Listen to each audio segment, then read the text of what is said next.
Assalamu Walaikum. Hello friends, how are you? Welcome back to my another video.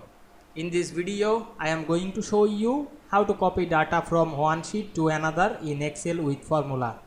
Let's get started.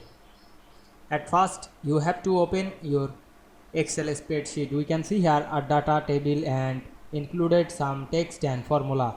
Now we want to copy the data from one sheet to another. At first, create a sheet. Click the plus icon or new sheet icon. Then we can see we create a sheet. Then go back the first sheet. Then select the data, click and drag on our mouse and go to the home menu. Select copy option. Then go to the another sheet. Then click the paste option.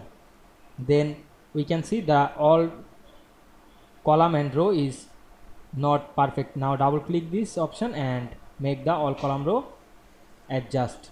Now we can see we copy and paste formula with data in one sheet to another easily. I hope you enjoyed my video. Please like, comment, share and subscribe my channel. Thanks for watching.